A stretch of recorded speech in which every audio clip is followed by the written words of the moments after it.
Olá e bem-vindos ao Cantinho da História. Esse episódio vai para o Luiz Village, que me pediu para falar sobre a Comuna de Paris.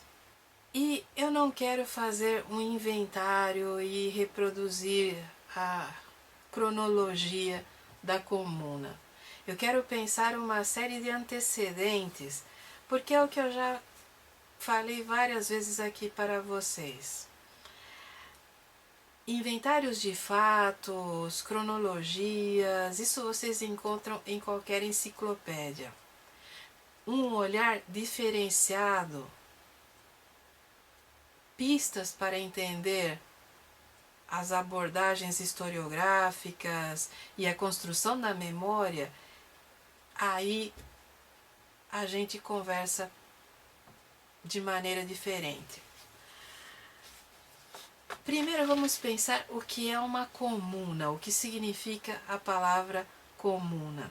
Mais recentemente, a palavra comuna vem associada ao comunismo ou ao marxismo. E tanto pode ser uma comunidade ou um coletivo, quanto um xingamento. Uma maneira depreciativa de chamar alguém de comunista. Mas na sua origem, a palavra comuna não tem qualquer ligação com o comunismo. Uma comuna se forma na Idade Média quando um vilarejo ou um aglomerado de pessoas supera as estruturas feudais de trabalho e passa a viver uma vivência urbana, uma vivência de artes liberais. Quer dizer, você supera a relação de servidão e passa a uma vivência em corporações ou em guildas, ao que constitui a vida burguesa no período medieval, que é aquele surgimento das cidades e nas cidades o estabelecimento daquelas profissões liberais e urbanas. E aí você tem tecelagem, artesanatos de todos os tipos, escrita. Existe uma série de profissões de vivência urbana que vão ser reunidas em corporações nesse período da Idade Média. E, por que não, o comércio também. E quando se forma uma comuna é quando você tem essa gênese urbana. E a gênese urbana não é apenas a superação dos vínculos de servidão, mas é principalmente uma redefinição no tipo de imposto que você recolhe. Porque os impostos feudais, eles têm todo um caráter de vassalagem, são impostos que vão passando de hierarquia em hierarquia, você paga uma corveia, são impostos em que desde o trabalho do servo até a bolsa do senhor feudal, os impostos vão percorrendo linhas sinuosas e o Estado acaba recolhendo o que pode.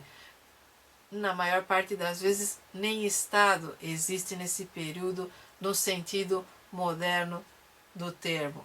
Então, você tem esse sentido em comuna. A comuna é uma aglomeração urbana que se torna autônoma, que passa a ter um regime de trabalho que se diferencia do regime feudal e que passa a ter uma redefinição no recolhimento dos seus impostos.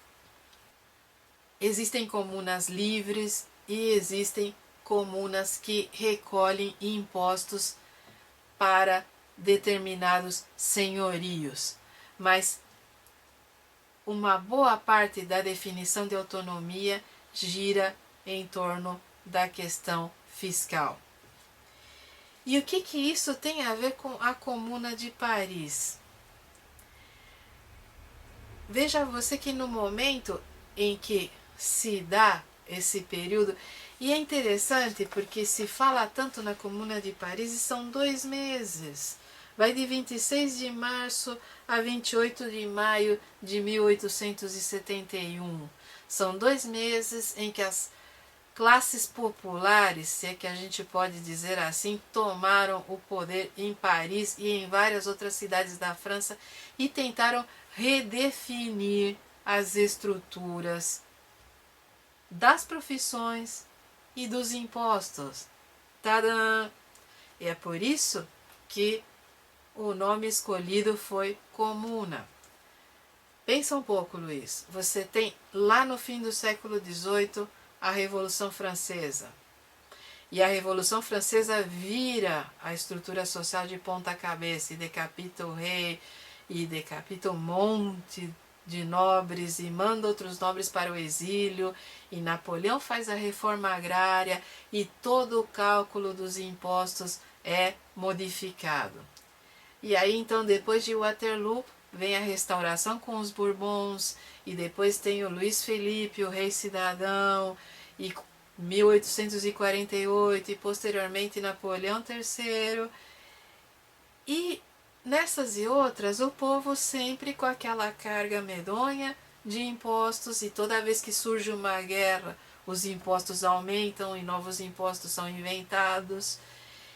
E as relações de trabalho se transformaram por causa da Revolução Industrial.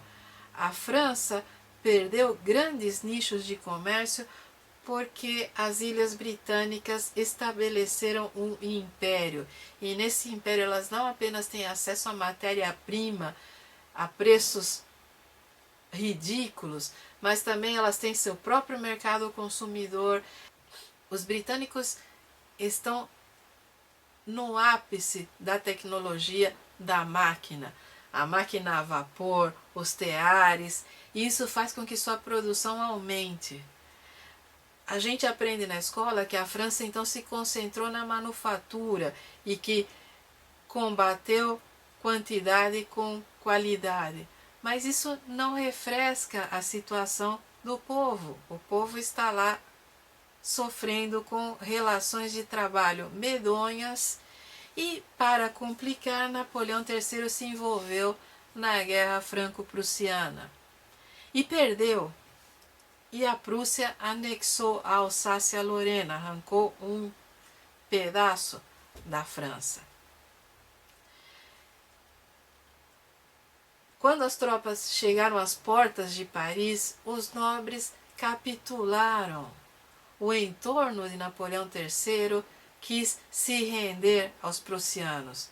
Só que o povo de Paris não quis. E é daí que surge a Comuna. O povo de Paris se amotinou, expulsou os prussianos, expulsou os nobres e estabeleceu uma comuna, mudando as relações de trabalho e mudando o cálculo dos impostos. Durou 2 meses, mas é uma experiência que permanece no imaginário das esquerdas até hoje. É o momento em que você tem em plena ação a primeira Internacional dos Trabalhadores.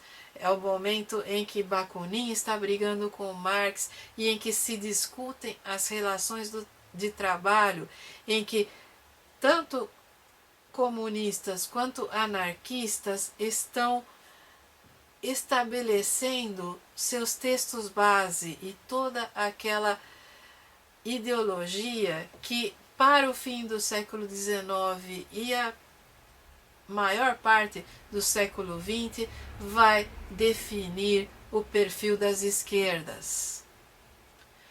É um momento icônico, não há como negar isso, mas é preciso ter cuidado porque nem Marx e nem Bakunin estavam propriamente na comuna.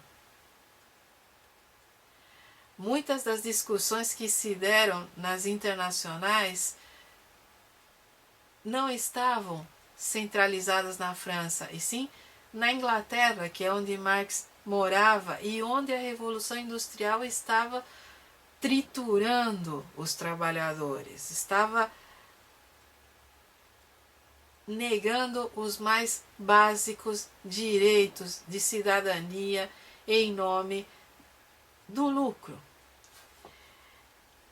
O momento em que Bakunin é expulso da Primeira Internacional, já em 1871, se dá em Haia. Então, a Comuna é um episódio que está acontecendo paralelo a essas discussões. Existem momentos em que essas discussões permeiam o que acontece na Comuna, existem momentos em que a Comuna influencia essas discussões.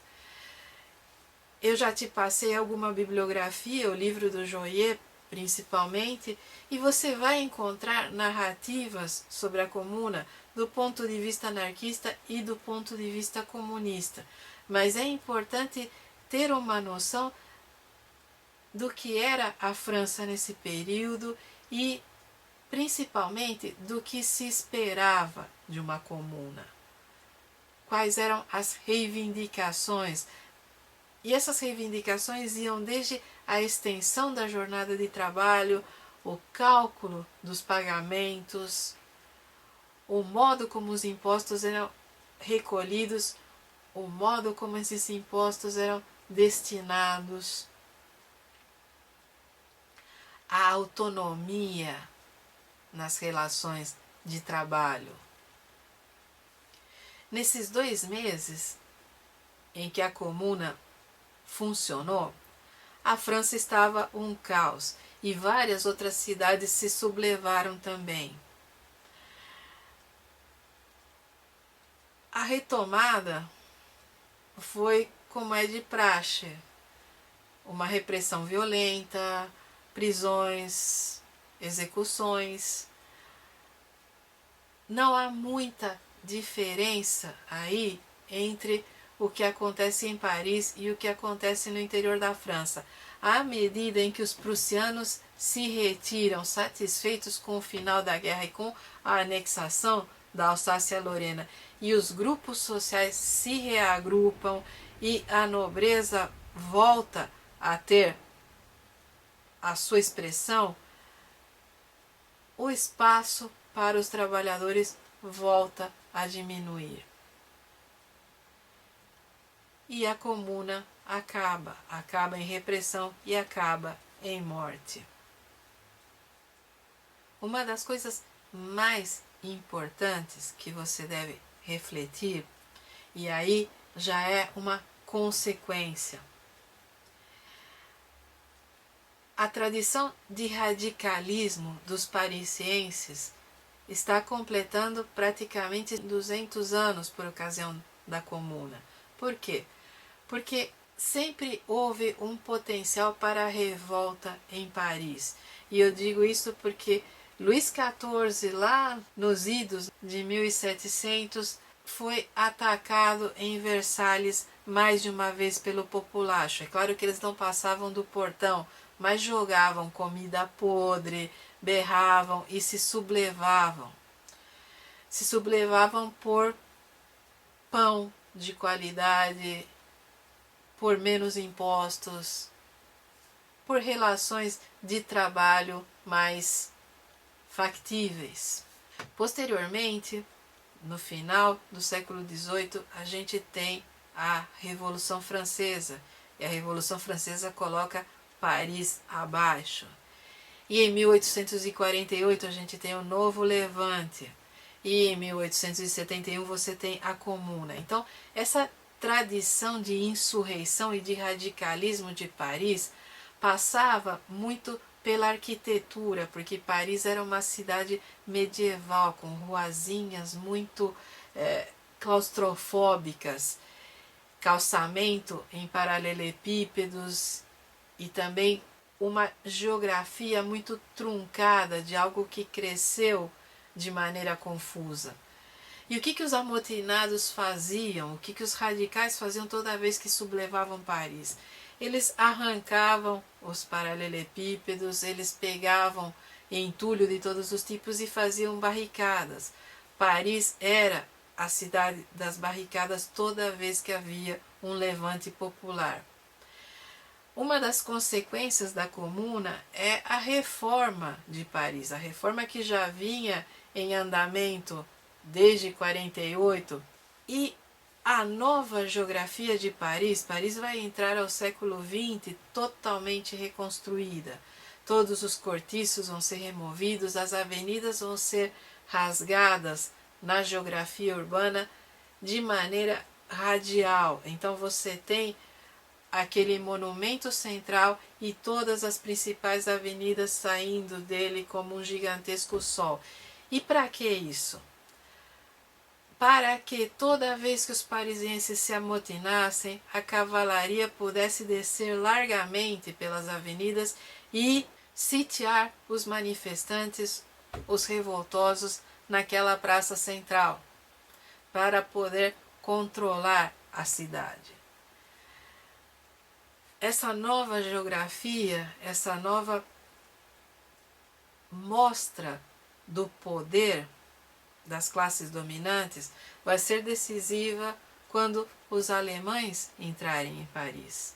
Paris é uma cidade que, por causa dos distúrbios internos e da necessidade dos governantes de controlar a situação, acabou se tornando vulnerável a qualquer invasão externa. Ela é uma cidade que permite o sítio e que permite que se encurrale a população nos mais diversos locais, seja com cavalaria ou seja com tanques. E essa é a reflexão a se pensar.